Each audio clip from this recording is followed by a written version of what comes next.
O Homem Mariposa de Humaitá.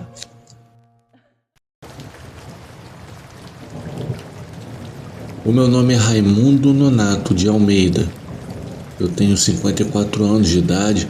Eu sou da comunidade de São Lázaro, na margem do Rio Madeira. Eu não sou de contar história. Quem me conhece sabe muito bem disso. Eu sou pescador. Já fui seringueiro, criei meus filhos à beira do rio com o trabalho das mãos.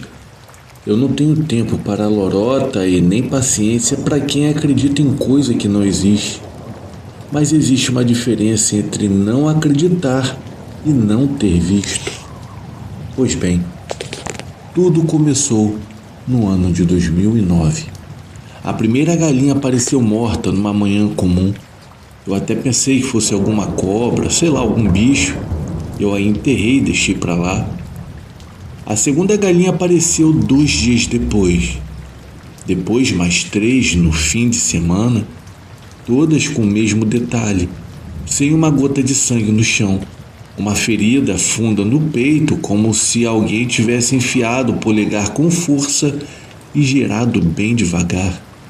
As penas ao redor estavam apenas amassadas, isso o corpo inteiro. Onça não faz isso. Cobra, na verdade, não mata assim.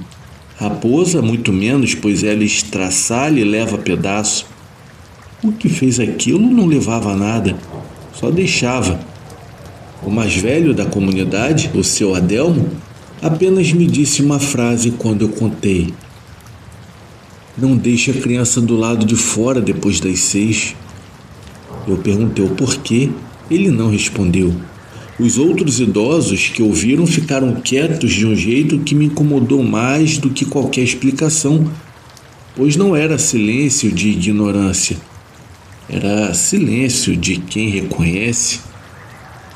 Então, numa quinta-feira, acordei às 2 da manhã com os cachorros Trovão e Brabo. Eles não estavam latindo. Na verdade, eles estavam rosnando com a boca fechada, como se tivessem medo do próprio barulho. Eu me levantei, peguei a minha lanterna e saí. O cheiro chegou antes de qualquer outra coisa. Eu não sei identificar que tipo de cheiro era aquele, mas era um cheiro bem enjoativo, sei lá. Depois eu percebi que aquele cheiro vinha de algum animal vivo que na verdade não deveria estar ali. Era um cheiro diferente de tudo. O meu carneiro estava no centro do cercado, estava estirado. A ferida no peito era igual à das galinhas, só que muito maior. O corpo ainda quente, quente demais para aquela obra, estava soltando vapor no ar frio da madrugada. Foi aí que eu vi as marcas no chão, pegadas compridas com 5 dedos proporcionais às mãos humanas, porém muito maiores. E ao lado de cada pegada, 2 sulcos paralelos fundos na lama, como se algo tivesse fincado 2 dedos extras no solo a cada passo. As marcas saíam do cercado e seguiam para a mata. Eram retas, sem um único desvio. E perto da cerca, onde a lama era mais mole, havia uma impressão diferente, funda, larga, como se algo enorme tivesse pousado ali e depois levantado o voo. Eu estava ajoelhado examinando aquilo quando um barulho começou. Eram batidas de asas, porém pesadas. Cada golpe deslocava o ar como uma porta grande se abrindo e se fechando rapidamente. O intervalo entre uma batida e outra era lento. A coisa passou por cima de mim. Eu senti o ar se mover. Eu senti aquele maldito cheiro de novo. Era um cheiro forte, bem enjoativo para falar a verdade. E então, ela chamou. Não foi um grito, não foi um urro comum. Foi um som que uma garganta desconhecida pudesse fazer aquilo.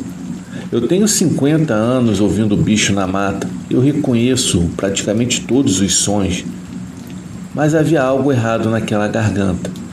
Era algo abafado, como se a criatura estivesse chamando de dentro de alguma coisa, ou como se alguma coisa estivesse chamando de dentro dela.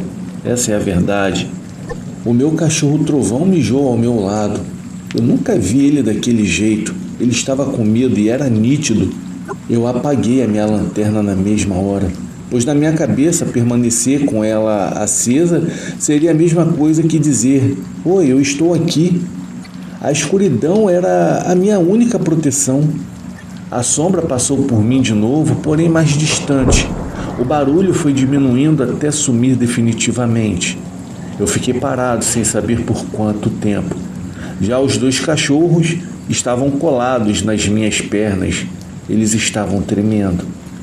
No dia seguinte eu fui à FUNAI, não porque achasse que era coisa de índio, pois as pegadas não eram de homem, mas era o único órgão que poderia ter algum registro. Contei tudo a um agente, um homem de uns 40 anos que ouviu sem me interromper. Quando terminei, ele ficou quieto por alguns segundos e me perguntou: "O senhor por acaso viu alguma coisa que parecia ser uma pessoa, mas que na verdade não se movia como uma pessoa?" Quando ele me perguntou aquilo, para mim foi o suficiente. Tom de quem está confirmando algo que já existe, não colhendo novidades. Eu perguntei o que ele queria dizer. Ele apenas respondeu que ia registrar e que alguém me procuraria. A verdade é que nunca procuraram. 2 semanas depois, a tal criatura atacou o bezerro do seu Orlando. Dessa vez, o animal ainda estava vivo. Respirava com dificuldade, fazendo um som de fole furado, pois o pulmão tinha sido atingido. A ferida no peito era a mesma. O bezerro tinha tentado lutar, pois haviam marcas de casco por todos os lados. Mas a coisa não se importou. O bezerro morreu antes do meio-dia. Os ataques duraram 43 dias, eu contei todos. Depois eles pararam, sem motivo, sem registro, sem vestígio. A última pegada que eu vi desapareceu depois de uma chuva forte. Faz 15 anos disso tudo. Eu não tenho foto, eu não tenho prova. O que eu tenho mesmo é o relato e tenho as minhas memórias, que são vivas demais para quem esquece sonho no dia seguinte. Eu não sei o que era, essa é a verdade. O que eu sei é que não era onça, não era ave e não era homem. As pegadas não correspondem a nenhum animal catalogado. O som das asas não pertence a nenhuma espécie conhecida que consiga gerar aquele deslocamento de ar. Existe uma lacuna na ciência, uma fronteira entre o que foi descrito e o que ainda vive quieto no interior do Amazonas.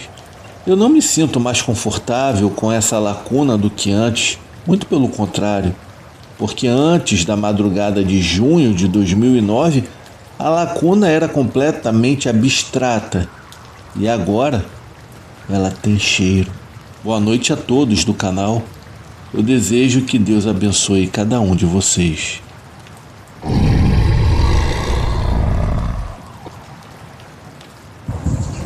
O passageiro do Chevette. Boa noite, amigos do canal. O meu nome é Mauro Ribeiro. Eu tenho 35 anos de idade. Esse relato aconteceu em 2019, quando eu comprei um carro antigo aqui em Nova Iguaçu, Baixada Fluminense.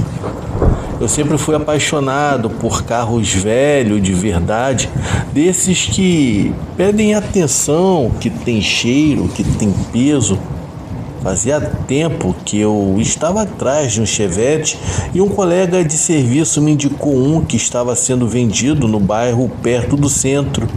Era barato, lataria boa, motor funcionando redondo. Então fui ver. O dono se chamava Álvaro. Homem fechado, de poucas palavras, olhar que desviava. Não dei muita importância, mas quando falei que queria levar o carro, ele disse uma coisa que ficou na minha cabeça. Garoto, esse carro era do meu pai. Ele não gostava que ninguém mexesse nele. Mas pode levar tranquilo, nunca deu defeito com ninguém. Ele era muito chato com a manutenção. Ao ouvir aquilo eu comprei, não pensei 2 vezes. E na primeira semana foi só alegria. 2 meses depois, voltando do trabalho perto das 10 da noite, o carro apagou no meio da pista, sem engasgar, sem falhar antes. Simplesmente desligou, como se alguém tivesse girado a chave. Eu encostei, tentei o arranque e nada. Esperei 2 minutos e tentei de novo. E pegou perfeitamente, como se nada tivesse acontecido. No dia seguinte, subindo a ladeira no bairro da Posse, a direção travou por um segundo. Foi rápido, porém nítido, como se uma mão tivesse segurado o volante e soltado logo depois. Uma semana depois desse ocorrido, veio o que me deixou de vez sem chão. Eu parei o carro na frente de casa. Eu fui fechar o portão, olhei pelo vidro traseiro e vi um vulto escuro sentado no banco do passageiro. Era claro, definido, e foi por um segundo. Quando cheguei mais perto, não havia nada. Então pequenas coisas realmente foram chegando, como por exemplo, a porta destravando sozinha, o rádio ligando com a chave fora da ignição, o retrovisor virando para o outro lado, e teve uma noite que o farol piscou por 2 vezes com o carro desligado na garagem. A gota d'água para mim foi numa madrugada, quando eu acordei com o alarme disparando. Eu desci correndo. O farol do carro estava piscando, o rádio estava no talo. A porta do motorista estava aberta por dentro e fechada por fora. Aquilo para mim não tinha explicação, não tinha nada plausível para tudo aquilo acontecendo. Foi aí que eu decidi fazer uma chamada de vídeo para o meu primo. Ele, no caso, é pastor há anos em Mesquita. Eu contei tudo para ele. Ele me ouviu sem me interromper, balançando a cabeça bem devagar, como quem já conhece esse tipo de história. No dia seguinte, ele foi até o meu carro, pediu para eu ficar do lado de fora, abriu as portas, passou a mão no banco do passageiro, ficou quieto por uns segundos, pensando ou até mesmo sentindo, eu não sei. E então, colocou a mão no painel, no volante e começou a orar. Uma oração firme, direta, como quem fala com alguém que está ali ouvindo tudo. No meio da oração, o rádio deu um estalo e apagou. O farol, que estava fraco, acendeu cheio, como se tivesse recebido carga. O ar dentro do carro mudou, ficou mais leve, daquele jeito que você sente, mas não consegue descrever direito. Em seguida, meu primo bateu a porta e me disse: "Entra no carro, vê se sente a diferença." Eu entrei no carro, virei a chave, o carro pegou na hora, limpo, sem nenhum ruído estranho. Naquela semana inteira, nada, nenhum vulto, nenhuma porta, nenhum toque. O carro virou só um carro. Eu acabei ficando com ele mais um tempo antes de vendê-lo e nunca mais deu problema. Mas uma coisa eu te digo, até hoje, quando eu me lembro do banco do passageiro afundando sozinho naquela noite na rodovia Presidente Dutra, eu sei com certeza que, de fato, havia alguém sentado ali comigo. Boa noite.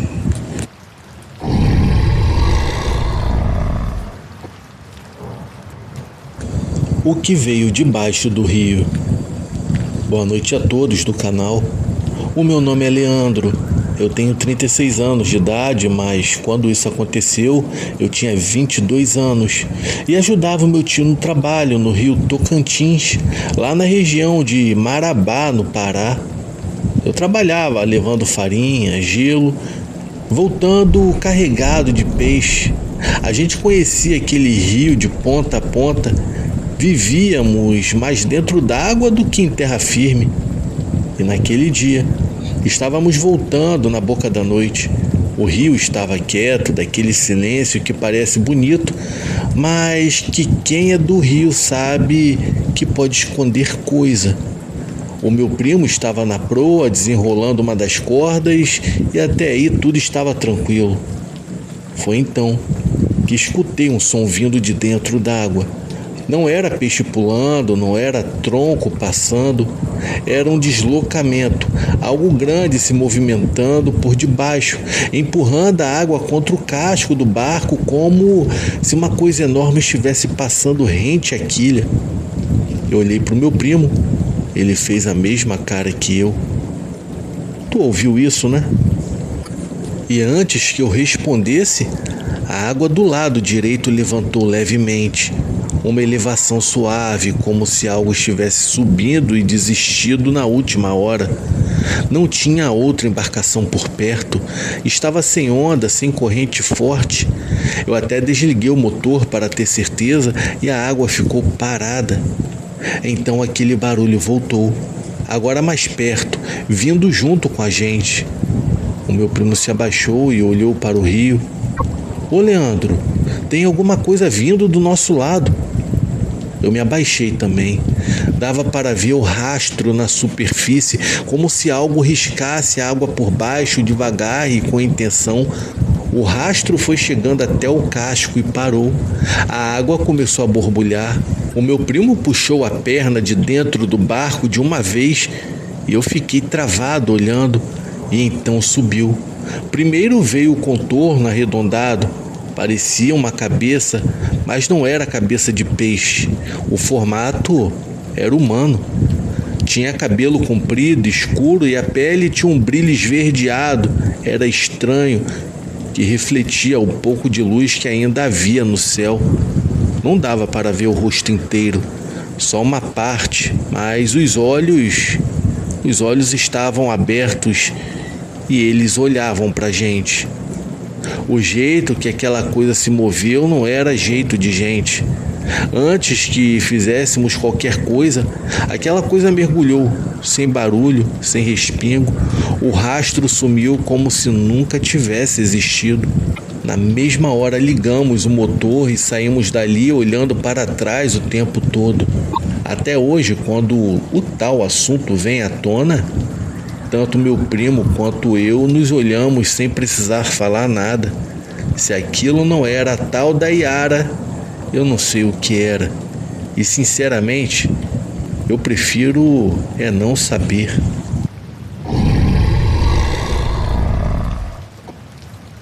O Homem Sem Boca da BR-319. Boa noite a todos. O meu nome é Erlindo Tavares. Eu tenho 44 anos de idade. Na época desse acontecido, eu tinha 35 e trabalhava de frete na BR-319, rodando entre Manaus e Humaitá, no Amazonas, trechos de asfalto bom, trechos de barro puro, buraco, lama e selva fechada dos dois lados. Eu conheço aquela estrada como conheço a minha própria mão. Rodei ali de dia, de noite, atolado, dormindo na cabine quando não tinha pousada. Quem vive da 319 sabe muito bem, quando o asfalto acaba, o mundo muda. Naquela noite eu havia saído tarde de Manaus com encomendas pequenas. Previsão de chegar perto da meia-noite numa pousada em Careiro Castanho. A estrada estava bem tranquila, o que na 319 à noite não quer dizer muita coisa.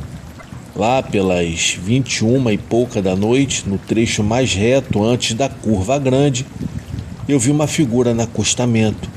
Era um homem parado, meio inclinado, jeito de quem espera carona. Não é raro ali, sempre tem alguém querendo carona. Eu reduzi a marcha, a gente para porque sabe como é. Quando eu cheguei a uns 50 metros e liguei o farol alto, eu vi. O homem tinha olhos, nariz, orelhas, rosto completamente normal em tudo, menos uma coisa.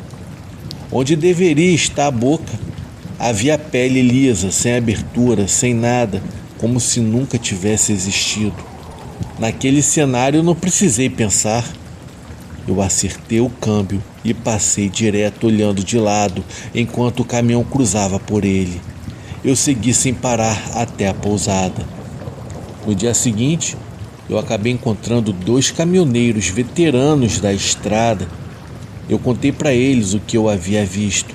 Eles nem estranharam, se olharam primeiro e depois um deles disse: "Ih, rapaz, eu já ouvi isso de outros motoristas. Segundo a galera comenta, essa coisa aparece de vez em quando nesse trecho aí que você passou. E tem até gente que diz que já viu ele dentro da própria cabine. Imagina só, rapaz, que doideira." Eu agradeci a Deus naquele momento. E para falar a verdade, eu agradeço até hoje por aquela coisa ter ficado do lado de fora. Esse foi o meu relato. Eu desejo a todos uma ótima noite. Pois bem, você que chegou até o final, antes de fechar o vídeo, por favor, vá lá nos comentários e coloque: "Eu cheguei até o final." Só assim eu saberei que o vídeo foi relevante para você e ao mesmo tempo ajudará o algoritmo a entender que o vídeo foi bom e que ele recomendará para mais pessoas, fazendo assim que o canal não venha morrer. De antemão já agradeço pela força e fique com Deus.